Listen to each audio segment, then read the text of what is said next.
Assalamualaikum and hello everyone. My name is Alia Natasha binti Ahmad Mazuki and my metric number is 201176.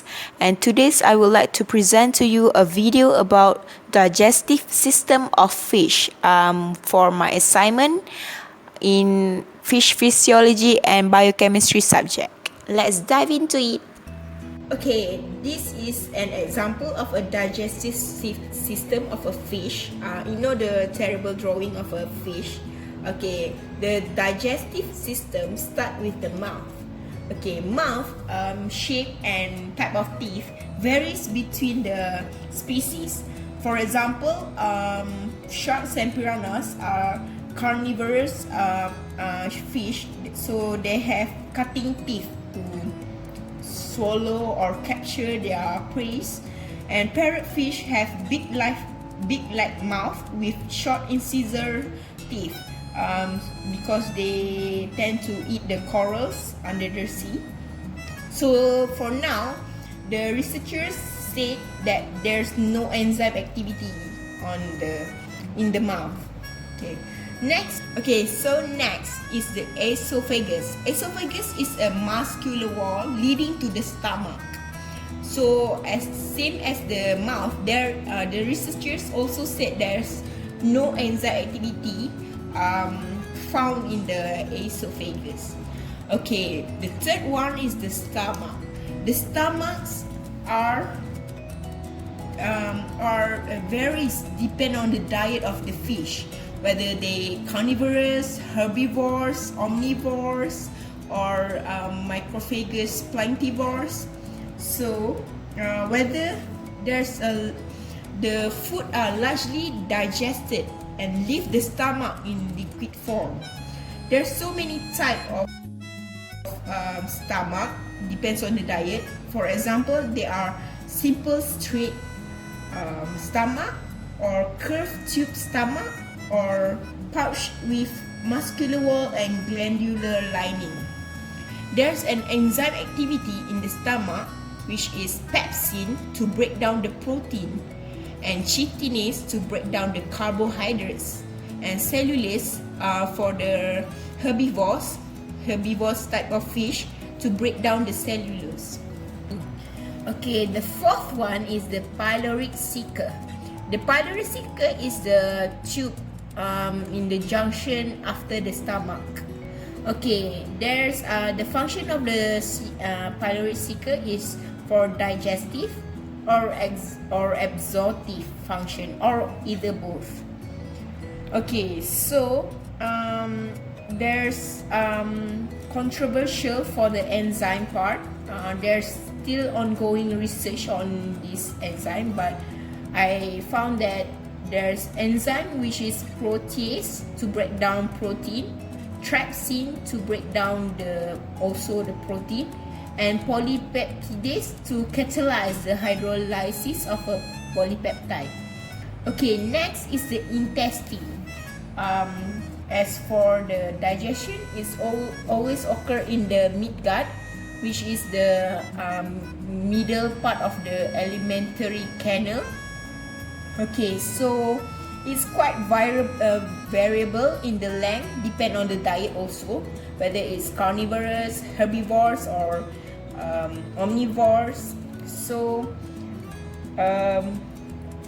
its function is to absorb the nutrients into the bloodstream. The larger its internal surface, the greater its absorptive efficiency. For example, the type of the intestine can be spiral valve. For example, sharks, rays, lungfish, and other primitive teleos has this type of spiral valve to increase the absorptive efficiency.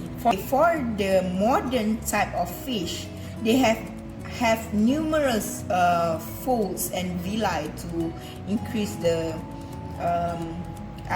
absorptive efficiency. So for the enzyme, there's so many enzymes here to help break down of the food, digested food. So the first one is endopeptidase. There's 3 of them, is trypsin and chymotrypsin is to hydrolyze protein. Elastase is to digest elastin. Exopeptidase is to cut the terminal junction of the protein. Pancreatic lipase is to hydrolyze triglycerides. Non-specific lipase is to digest lipids or cholesterol such as esters and wax. Pancreatic amylase is to hydrolyze glycogen and starch. The chitinase is to break down the chitin. Chitin is almost found in the shell of the marine invertebrates such as crabs.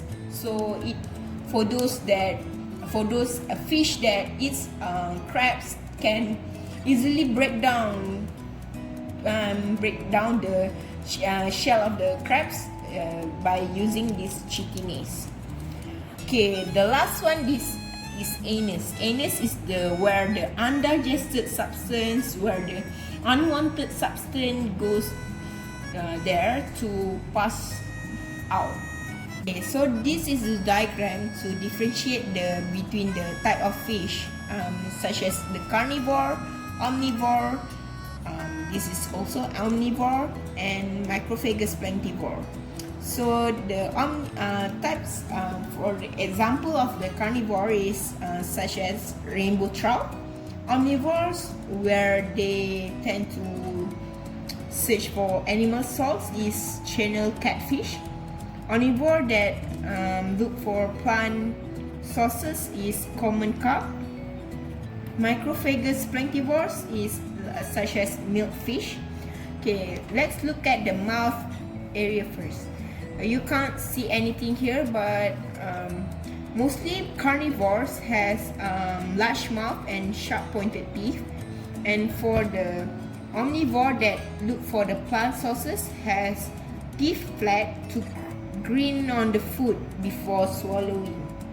Okay, let's look at the there's nothing different in the esophagus, but the stomach part is carnivores has large stomach but short intestine, and it has a pyloric cache also. And the omnivores has a pouch U shape and such a long intestine, quite long intestine, but no Okay, for the omnivore where they search for plant sources has no true stomach here. So if there's no true stomach, so they cannot store food, so they will eat frequently. They have a long intestine. So for the macrophagous plantivores, they have simple straight stomach, and have a pyloric cache and have a long narrow intestine.